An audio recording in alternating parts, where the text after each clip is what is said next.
Hello, listeners. My name is Charles Scott Sr., and I'm here with Charles Scott Jr. How you guys doing? How you been? And here we are again. This is fine day in spring. Yes, What do they spring say? has sprung. Spring has sprung. So we're here to give you some information about what's going on within the neighborhood, what's happening in the real estate market. If you've been watching, this is a weekly program. You can Yes. watch us here at the TV station, or you can watch us on YouTube, Facebook, Facebook, Twitter, TikTok, wherever. That's how we do it. That's what we do. We give you information. We let you know some of the things that are going on. And we have a loyal following. And if you have been following us, maybe you want to let your friends know, because we're out here to give you valuable information so that you don't make some of the mistakes if you're looking to purchase a home, or if you're looking to sell a home, or renting an apartment. Or an apartment. I was going to say that. We do a lot of apartment rentals. So anything that you may want to know about real estate, or even, let's say, the economy. Some of the things that we talk about are what's happening, where the economy's headed. We don't have a crystal ball, but, you know, people make millions of dollars on Wall Street and they lose millions. They don't have a crystal ball. Exactly. I will say, if you guys have been watching us since, let's say, last year at this time, we were pretty much on point with what's going on. I mean, keep an ear out for Can We Talk, because we take all this news, we digest it, and we give it to you in a way that you can say, oh, okay, they say interest rates may go up this much, and they go up that much, and I need to be ready for what's coming next. Like we always say, stay a step ahead of the game. Yeah, like you say, we've been pretty much on point on our broadcasts and some of the things that we've been telling you that's going to happen, and some of the things as far as the interest rates, as far as the economy, housing, and a lot of these things that we predict is from basically reading a lot of material, watching a lot of what the professionals are saying, studying the market, and not only that, we're right in the thick and thin of it. We're out there, we're doing it. We're in the middle of the real estate market. You know, we're both brokers, and we deal with all the people that are coming in, and we could tell you all kinds of stories and situations. And you know, I've been doing it for 38 years. Yes. My son's been doing it for about 15 years. 15 years. So I was going to say, not to interrupt you, but remember, people, we have the number down there. You can always give us a call and ask us. People call us a lot for questions that may be semi-related to real estate, or just what's going on in Bridgeport. Where do they see things going? And like I said, we say Bridgeport is going to be definitely a great city to be in, like it is now, but even better in the future. A lot of things are coming to this town. We got big musical acts. We're becoming like what, the entertainment hub of Connecticut. Entertainment hub. Yes. Not only Bridgeport. Actually, before we did this program, I was just in Norwalk. Oh, yeah, Norwalk too. You know, we're up in Norwalk, we're in Fairfield County, we're in Waterbury, Shelton, Derby, Seymour, Ansonia, Hartford the other day, remember? Yes. All over the state. So no matter where you are, if you're relocating, if you're coming into the state of Connecticut, and even if you're moving out of Connecticut into another state, we have reciprocal agreements that we can put you in touch with another representative, whether it's North Carolina, whether it's California, Florida, no matter where it may be, call us, and we can give you some advice as to some of the things that are going on. Yeah, people don't realize that we have some customers who may be moving to Florida, retiring, or just out of state in general. Even though I may not be able to follow you down there and show you the houses, what I wish can we do, could. Yeah, wish you could, right? Get our private jet, go right down there. It's warm. Yeah, right? But what we were saying is basically I can tell you what agents down there I would recommend, because I see the reviews, I trust them, and I trust my client with them to reciprocate the deal. Exactly. Today we wanted to talk about some of the things that spring weather brings. You know? Actually, it seems like we haven't had a winter. It seems like we've been in spring Don't jinx it, knock on wood, whatever the wood's We've been in spring ever since last year. We've only had one little bit of, not even a major storm really, compared to years past. I think we had something like 4 inches so far this year. Yes. So and before that was before the other storm, and before that we only had 9/10 of an inch. Exactly. Imagine that. So what I'm going to say is this spring coming up is going to be even more, I would say, more participated spring in real estate. More people are going to come out. Daylight savings times in a few days, which means the sun sets later. So what that means is people from further distances like New York, Harlem, Manhattan are going to be coming into Connecticut looking for properties. Exactly. How does that affect you? Well, it all depends. Like, let's say, for example, if you're looking to purchase a home and In the past, I used to hate the winter because it would get dark so early. Yes. And then the other part of that, I'd always say, well, it looks like I get a vacation because I can't go around with a flashlight looking at homes at 4:30 in the afternoon because it would Yes. get dark. So I'd say it's sort of like forced retirement in the winter. Now what happens is that, every day goes by, we get an extra minute. Then we get the daylight savings time, we get another hour. Yep. So what's happening is that people are starting to come out of the woodworks. People can see properties for a longer period of time. You got to get a Yes. jump start on everybody, and because there's not a lot of properties that are readily available, everyone's starting to call now, trying to get a jump start on the other person. Exactly. Maybe you can explain that a little bit. Most definitely. Like my clients will tell me, I'm gonna wait till winter's over and start looking in the spring. I always tell them spring's a more busy area, more busy time. For example, I have many memories of many springs going to houses and there's other agents coming out with their clients. Or we're going in the house and we're in the house. All of a sudden we hear voices downstairs saying, are we done yet? We just got here. They're trying to kick us out. Trying to kick you out. So I would say make sure when you're going to be looking for a house in the springtime, you have an agent who's experienced with this environment and how competitive it can be. Because, for example, if I show my clients a house and I see agents coming in and going out, I'm going to say, we have to get our plan together tonight. Let's get a deal in, get an offer in by at least the next day. Because at that point, other people are going to be trying to put an offer on the house. Exactly. And at least now we're able to evaluate the property, take you back to the office, sit down, possibly put the offer in. Yes. It got so bad last year that we had to take the applications right with us in the car. As soon as we go inside and look Most at the definitely, house, I remember come that. back and sit in the back seat and fill out the application before we even leave the house. Take the offer and text it in and send it in. Take a picture of it. Yes. So this is an advantage to people out there. If you're looking to purchase a home right now, but you have to get started now. If you have not been pre-qualified or Pre-approved. start now. Don't go backwards. We have people call us and they say, "Oh, I want to look at a house." I say, "Okay, have you gotten pre-approved or pre-qualified? Meaning, have you been to the bank and has the bank told you that they will be able to give you a mortgage? And most importantly, how much money they will be able to give you?" Exactly. Maybe you can talk a little bit about it. Also, I was going to say with the pre-approvals, make sure you have a recent pre-approval. People may have called us and they got a pre-approval in November, December, October. But remember, those pre-approvals, you look at the bottom, there's an expiration date. Usually it's 60 days, 90 days. Okay, that's important. So make sure you get a recent pre-approval because some people think it's set in stone. I got pre-approval. Let's say you got pre-approval last January. 2022. No Since good. then, we've had a war. We have interest rates going up. The world's changed. So you want to make sure you have a pre-approval with a recent date on it that's still active. Most of these pre-approvals now, a lot of the new ones are 60 days. Yeah, I It was gonna used say to be 60 90 days. Now they're like 60 days. Meaning if you went in the bank over 2 months ago and you got a letter saying that you were qualified to go out and buy a house, Yes. if you have not found anything and you have not notified that bank, that letter you have may be void. Yes. Now, you can get another letter as long as nothing has changed. You go back and say, I didn't find anything. It's been 2 months. I need another letter. However, realize this. If the interest rates went up since you were there the last time, let's say you qualified for $300,000 the last time. Yes. Now you go back into the bank and you say, I want a new letter. Well, they may say, now you only qualify for $270,000 because the interest rate went up. So you've got to go back in there and get pre-approved all over again. Now, on the other side of that, they have the new type of situations where maybe you have what they call a buy down. Yes. If you give the bank, let's say $1,500, they'll give you the old rate.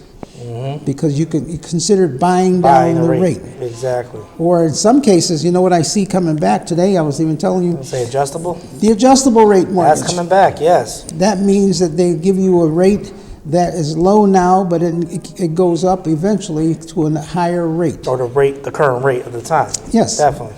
Just be careful about those because you want to make sure they got a cap on them. And then you got to look Yes. at, some people are saying, well, if the interest rates go up, I will get an adjustable rate now and then refinance it when the rates go back down. Now, what happens if they don't go down? I said, what happens if they don't go back down? that's another, you gotta look at both angles of it. Now, if the rates don't go down, how do you refinance at a higher rate? So you want to make sure that you have a loan officer that you trust, and you have look at their reviews and say, okay, this person's gonna be looking out for my best interests.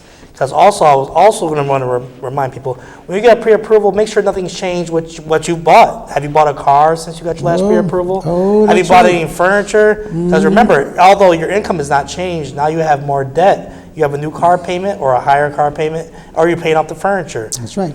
Definitely. The money you saved to put down on that house, your cousin or your brother had to borrow it from you because he had an emergency in his family, and you loaned it to your brother, and the brother said, don't worry, I'll pay it back to you. And now the brother has not paid it back to you. So now when the mortgage officer gives you the new pre-approval, and you go through all that work, and now we say, okay, where's the down payment? Oh, I'm waiting for my brother to pay it back to me. Oh, no. Exactly. You got problems. Like we tell people, when you go to get a pre-approval, there's two things that could help you get it be more solid with it. I would say, make sure you have all the money that you're going to be using to buy this house in your account. For example, the down payment and everything. We don't want money under the mattress. They're going to tell you where does money come from. You want to make sure it's in your bank for at least 2 months. Because remember, when you go to a pre-approval, 9 times out of 10, they're only going to go back 2 months. They just want to make sure the money's been sitting in your account and it hasn't been touched. Also, make sure you have a checkbook, which a lot of loan officers forget to tell people. You want to have a checkbook because we go to look for a house, a big problem. And you put an offer, and you want to have the checkbook so you can put an offer. And that's what they call earnest money. If not, it'll be 5 p.m., you saw the house you love, you have to go get a money order. And then that's a lot of time and hassle you don't have to go through. The other thing, for many people out there that we're addressing this to, we have a lot of people that partner. Now, some people probably saying partner, what's that mean? They don't even have an idea what a partner is. And I've been dealing with partners going back probably, I don't know, for the last 10 years. Yes. Some cultures, they put money together and they save their money together.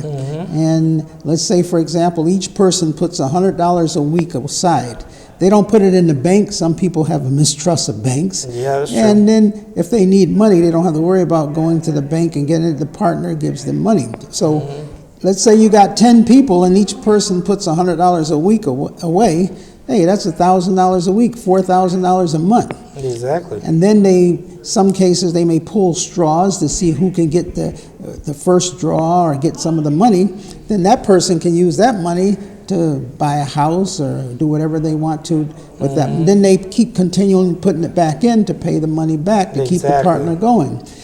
Now, years ago, when I first started out, the banks used to recognize the partners, and you would just have to give them the name of the person who was in charge of the partner, and they would contact that person to make sure that that person can verify that that's your money that you are getting back. Yes. Now it goes a little bit further. If you're doing a partner, they want to see the person who's managing the partner put the money in a bank account. Yes. And show a record have a ledger showing, okay, this money came from Charles, this one came from Janice, this one came from Henry. So therefore, there's a record of who put money into the partner. Yes. So now when you take a draw and you take that money out, that partner can say, well, this money we put aside for Charles, so that's his money.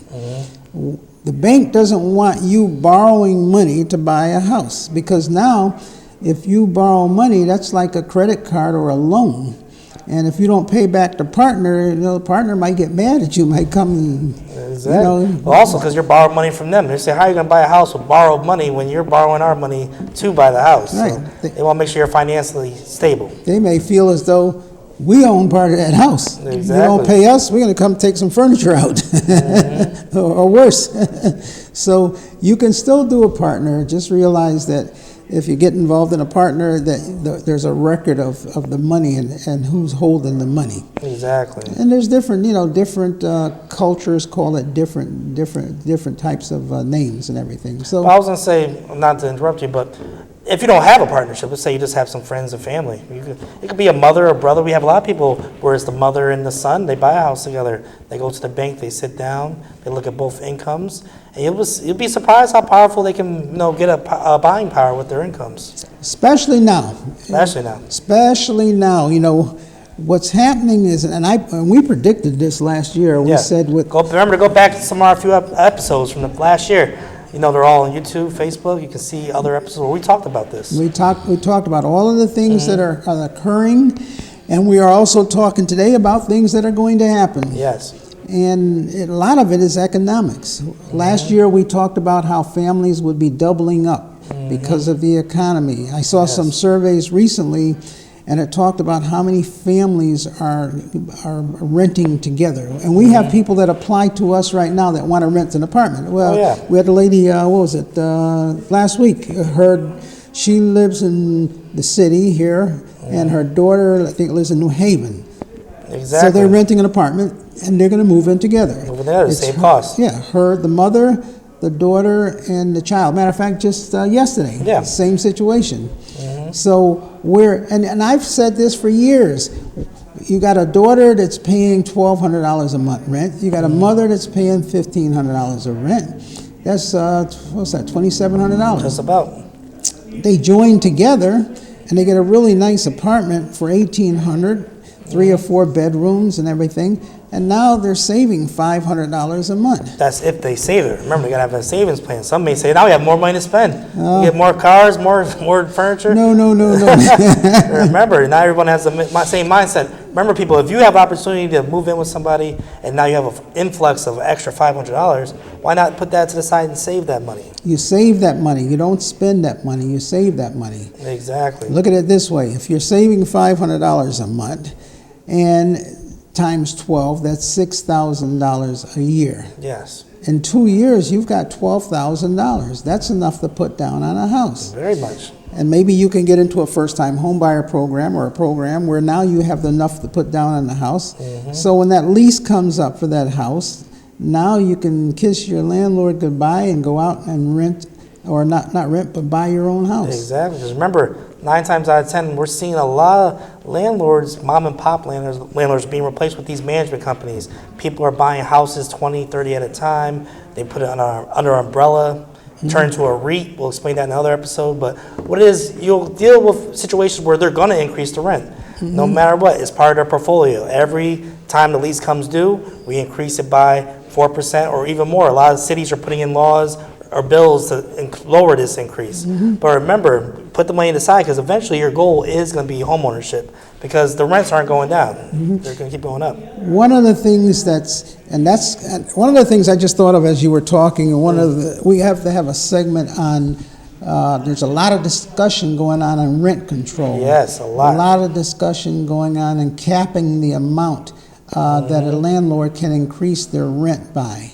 And there's some bills right now before the state of Connecticut legislature that want to put in fair rent controls within the different cities and cap the amount that a person can increase their rent by. And there's a lot of pro and a lot of cons for that. And I'm just going to go basically briefly now, but we should we'll say have a episode on that, just we because should have there's a lot of pros and a lot of cons. Whole episode on that alone. And basically just to give it out there, naturally the people that rent want to keep the rents down. Correct. And even if the landlord goes up on the rent, they want them to be able to only go up a little bit at a time, not a whole lot. Yes. We've seen in the past where rents have gone up 40%, 50%, 100%. And so naturally the renters want to keep the rents down. And the other side of the token, you have the landlords. And the landlords say, well, okay, when the original owner bought the house, he paid $70,000 for it 20 years ago. Now I'm paying $350,000, $400,000 for that same house. My mortgage might outweigh the rents. Right. The landlord that you're renting from now, he has no mortgage. All he has is taxes and insurance. So if he charges you $1,000, he's making money. Exactly. Now I come along and I pay $400,000 for that same house. And now I've got a mortgage of $2,500, $3,000 a month. Exactly. So I can't charge you $1,000 a month because I'm actually paying for you to live there. Exactly. Then the landlord says, well, okay, when the first owner bought the house, his taxes were $600 for the whole year. Right.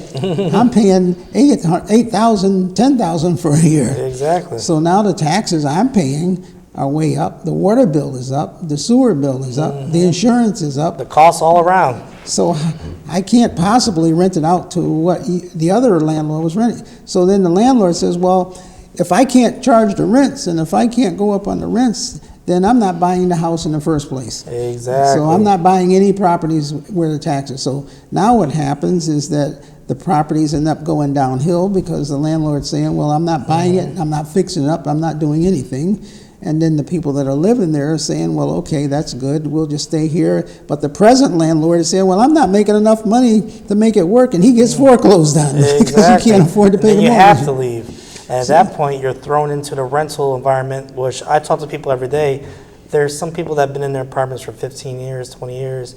They don't realize what the market rate is going right now. It's a shock. It's a real shock. And then what happens is they have to go rent an apartment. They don't realize how, I'll say, more strict it is now. You have to go through, I tell people it's harder to get an apartment than to buy a house at this point. They're going to look through your background, your credit. They may even want proof of funds. Do you have the money ready to go right now to move in? Speaking of that, that's going to be another segment. What's that, proof of funds? No. We're going to have a segment on what you need to do to prepare to rent an apartment. Oh, yeah, definitely. Some of the things that you need to do, what paperwork you have to get in order, how to make it easier for you to rent that apartment, some of the things that you can do to, make your resume look better.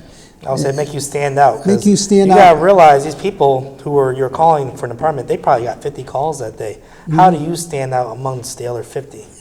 What makes your application look better than the other person's application versus just showing up and saying, here I am, here's the money, and then when landlord asks you questions, the answer is, why you want to know all about my business? It's like, oh, yeah, those are my favorite. Why you need to know that? Why you asking all these questions? Why you need all these questions? Or my other favorite, do you have to tell your landlord that you're going to be moving? Oh, no, I'm not going to tell him nothing. He's horrible. He hasn't fixed anything. Yeah, I'm just going to move out. I'm just going to move out. That one always gets me. Yeah. And that was a question that, it catches a lot of things, because when I say to somebody, they say, well, I'm ready to move. I says, well, when can you move? And they say, right away, immediately. Tomorrow. And I'm now. like, how long have you been where you are now? Oh, a year, maybe 6 months. And I said, well, don't you have a lease? The lease is usually 1 year to the other.